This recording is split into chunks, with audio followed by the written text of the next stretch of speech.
Welcome back, and in this segment we will be talking about the archaeological importance of the area of Al-Mu'izz al-Dinillah and Al-Mu'izz Street. It's one of the richest streets in Islamic Cairo, and we're joined today by Professor Dr. Fikri Hassan, and he is a professor of archaeology and cultural heritage. Good afternoon, Doctor. Thank you very much for joining us. Let's start first with the project, the ongoing project of documenting many forms of cultural heritage in Al-Mu'izz area. So if you can tell us more about this project. Thank you very much. The project is actually a unique project in Egypt in the sense that it talks about the living heritage of Egypt. That's the title of the project. And it does not focus on stones and monuments, but on people, how people interact with the archaeological heritage that's in the area, how they live with it, and how they interact with it. And it is one of the ways by which not only you can conserve the archaeological heritage, but also how you can enhance social development through the archaeology of the area. As well as use it for economic development, because the people are an integral part of the archaeological heritage of the area, because the sites have no meaning if the people are not valuing them, and if they don't interpret them in a way that helps them cope with the present and plan for the future. Yes. Now, Doctor, tell me more about your project. Is it like mapping the monuments? Is it raising or public awareness about it? Are you publishing things online? Or tell me more about your project, please. Well, the project consists of a variety of approaches. As I mentioned, it's about the living heritage of Egypt. So it consisted essentially of workshops, seminars, training workshops for people.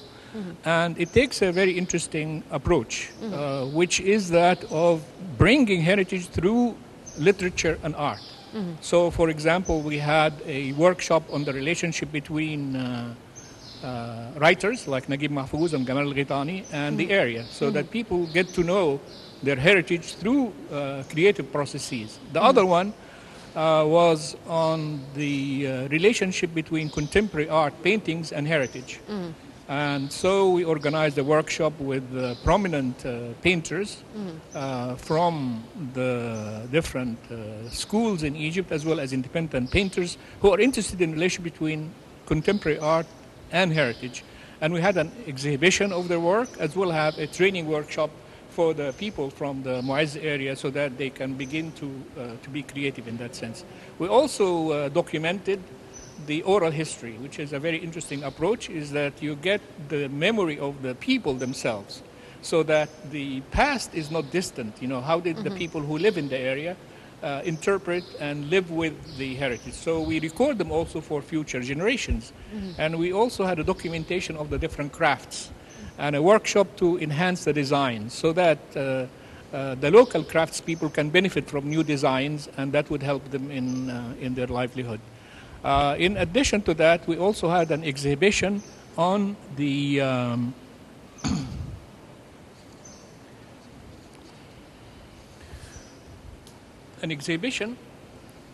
on the things that people have in their homes, which go back to the 20s to the 50s, which was called Minfat Adimu Ta. Who is not concerned with his past is lost. And essentially, this is a missing area in our relationship with our heritage, because we think of pharaonic Islamic, but we don't think of contemporary heritage, which is the living heritage in Proverbs. And so we brought that as a way by which we get people to realize that objects are objects of memory, and that the museum is not a foreign land. That this way, because not many Egyptians go to museums. So this is one way to show that even the things that they have at home, which they had from their grandparents or their parents, can be materials for a museum, their own neighborhood museum. So, Dr. Fikri, this sounds like a dream, what you have said in the introduction in terms of tying together or linking together the activities of documentation for cultural heritage with the social development, with the economical and touristic aspect also of the story, it sounds really like a dream to It make is a it come dream. true because yeah the design of integrating those together into one project is really amazing.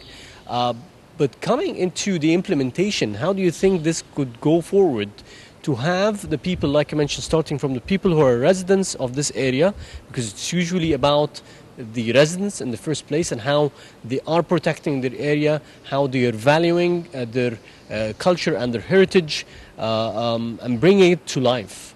How is this going to be implemented? You know, Well, transformed to reality. you know, I had a dream when I came to Egypt from the UK. I was teaching at University College London as a professor of archaeology there. And then when I came here, I decided to create the new school for cultural heritage management at the French University in Egypt. This program has now produced more than 50 workers and researchers in the field of cultural heritage management, which we do not have. We have archaeologists, we have geographers, but we have historians, but we don't have cultural heritage management.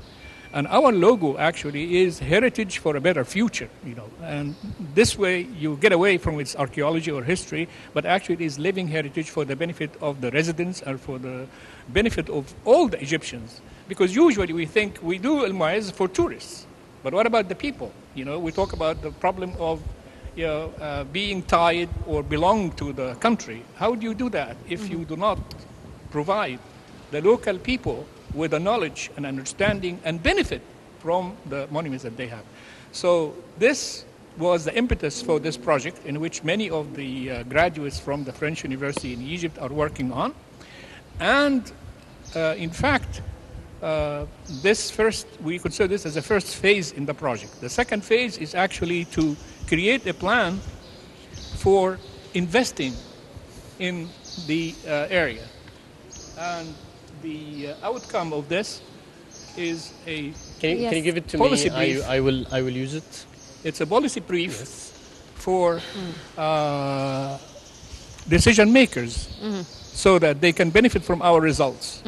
And the idea is how you can invest in heritage so that we can be social returns as well as economic returns to the local community and Egyptians in general. And also for tourists who come to engage in an intercultural dialogue. You know, usually when you go there to Al-Mu'izz, you only see a few things. You also learn maybe about the architecture, that this is beautiful or this is grand, but you do not know much about the social history. And how did we get to be who we are? You know, when you go to Al-Mu'izz Street, does anybody tell you about the Crusades? Does anybody tell you about Egypt as an international trade center? Does anybody tell you about the relationship between Egypt and the world at that time and the impact of Egypt on the Europeans? So all of these are messages very important, not only for the sense of belonging, but also of being creative, so that you can use the past as a platform to move into a higher horizon of creativity. Can I add an idea to your project? We usually see in a lot of countries festivities or festivals with a lot of cultural aspect to it. So we can remember a lot of festivals in Europe and also in South America. Absolutely. That leverages this idea. So how about, like, you know, because you're engaged with the residents too, how about bringing them, the kids wearing the clothes, related with the culture and the heritage of, you know, this area in specific with, you know, relation to the project that you're having on? In any project that you would want to create a sense of conviviality and engagement, you need events. You know, one of the successful projects actually is the Drums Festival, which attracts a lot of people to this area and bring them the music. But we think that what you need are events that are related to the festivals that exist in Fatimid and Mamluk Cairo. You know, for example, Al-Mawkab al-Sultani, the royal procession in the street. Why don't you revive that and get people to dress like that? Exactly. Another one that I even witnessed when I was a child was the procession for the craftspeople. It was a caricature of the different crafts. You know, people on carts actually exaggerating their job and going around. So everybody's having fun, and at the same time, the different crafts are being represented. And I think there is space for all of these events. The other things that we would like to do is to create literary tourism. This is not just for tourists from abroad, but for our own visitors. Naguib Mahfouz, for example, mentions many parts of this area, and the area is known because of his work. And particularly, Egyptians may only know Gamaleya through Bin al-Asrain and Khan al-Khalili of his works. So we created a map that shows all the places mentioned by Naguib Mahfouz in his novels, where you can trace that tour. And in addition, because one thing that is missing until now is a map for the area. Yes. For Egyptians. There are many maps maybe in English, but this is a map, and this is the smaller version. Would you please raise it slightly up so that the camera towards you, sir, so that the camera can see it? I can show the bigger version. I think the bigger version will need your help, Sharif. He'll need your help with it. We'll pick it up from you, sir, doctor. Yes. Can you hand it over? We'll hold it together. I can hold one side and okay, so you've done that? This is the first map in Arabic that does not only give you a way by which you can visit all the monuments in Al-Mu'izz and Gamaleya, but also give the social history associated with it. And every monument is shown in a different color so that you can recognize the different monuments exist in the area, and allow you to have 8 tours in this area, and instead of just going through the main street, because there are many monuments on the sides. And the idea of this map, by locating these sites in the other areas, you can begin to conserve them, because if people do not know about them, then they become places where you just dump garbage. And when they're visited, they're more protected. Exactly. That's the point. The other part, which is related to what you are saying, is the need to reuse many of these places, because if they are left unused or closed, then they can deteriorate. So our hope is that we can recreate many of the crafts, and this way find jobs for the local people. Like places, this area is known for coffee places. They were importing coffee from Yemen, and it was an international trade center for coffee. So why not have places for coffee and showing the different varieties and the stories around it? The other part is the Fatimid sweets. We all know about the Fatimid sweets, but there is no place when you go to Mu'izz now where you can see the variety of Egyptian sweets and dessert that you can attract people to. In addition, there were a lot of bazaars and souks and marketplaces. So you can revive these marketplaces, and people can visit the different examples of the markets that used to exist. Sadly enough, there was until recently the market for lemons, and that has been removed on the assumption that we don't want people in the street. And of course, this is contrary to our policy, which is if you bring people in, helping them improve their products, improve the way they display it, getting benefit out of that, they would be the first one to protect this area, because it could be a source of revenues as well as a source of education for their children. Now, Doctor, I understand that part of your project is collecting some of the important artifacts to be displayed in a museum. Is that correct? No, we are not not interested as such in artifacts, because we have a lot of museums, but as I said, not many people visit the museums. Yes. But the main idea in the future would be to tie Al-Mu'izz with the Islamic Museum, for example, so that you can have tours that can start in the Islamic Museum, which is not very far. Okay. People can have an introduction and then go to the area and then can go back. So you make a relationship between the museum and Islamic Cairo and historic Cairo, which relate to these artifacts. So this is an amazing project. It means reviving this area and getting it back like what it used to be. So like you mentioned, this is a great dream. Let's speak about the timelines, to try to make this come into reality. Well, we have taken 1 year for this project, and it's amazing that we have done so much in such a short time. And the products, as I have mentioned, is the brief for the policymakers. Yes. This will go to people so that very soon, within 3 months, we will be communicating with the different authorities. We also started to talk with the private sector, like the people working on Khedif al-Cairo, so that we can bring investors to work on these themes in the area. And we are now also awaiting approval for another grant to start for the next 3 years. So the plan is already there to start. We have the concept, and we need the partnership of the community, the private sector, and the government to make this successful. And the way we will start is to have a board for managing the area, an autonomous independent unit that brings all the players, all the stakeholders, the local people, the private sector representatives in one group to be able to decide. And this Which group is more like governance. it's a governance board. That's exactly what it's called. Yes. It's a governance board to help in designing as well as in implementing and monitoring. And this way it will cut back on the bureaucracy. So one of the problems that we have seen through the research of our students at the French University in Egypt is that there is no cooperation between different governmental authorities, not to mention between the government and the local people.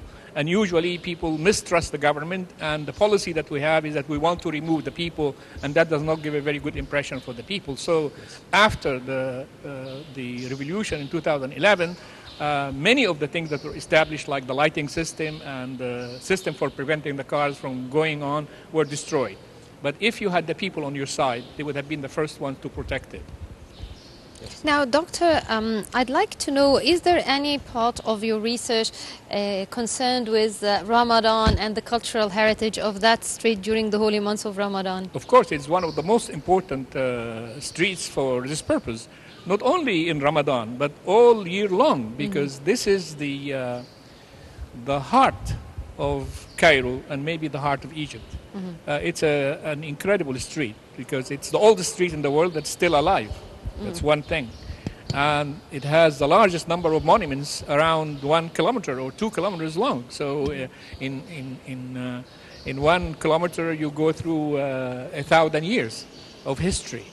And in Ramadan in particular it becomes an attraction because this area is also a religious center for Egypt. On one side you have the Al-Azhar, you also have Al-Hussein, and then you also have Al-Hakim. But after Saladin the Ayyubid, we began to emphasize the other parts, but Al-Azhar remained and Al-Hussein remained as a major attraction for Egyptians, not only in Cairo, but all over Egypt.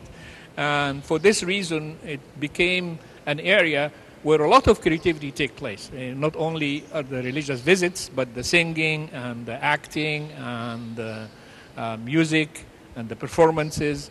And so it becomes a major attraction for Egyptians throughout the year, and especially, of course, in Ramadan. Our project, of course, would in the future would aim to integrate that. We recorded many of the events in Ramadan so that it can be used and broadcast to other people. And we have a website that we will have, people will access all the products of our work, and we are producing an 8-minute film. It will be on YouTube for people to follow up and see what we have done, because we are hoping that many more people can start to work on similar projects elsewhere, and also to help us in achieving the goals that we are hoping to achieve. Well, I'd like to thank you very much. Thank you very much, Professor Dr. Fikri Hassan, Professor of Archaeology as well as Cultural Heritage, for this interview. Thank you very much. Thank you. Well, and now it's time for our artistic segment, where we will be looking into a report about the latest art trends. And now we have Basma Taha with the following report.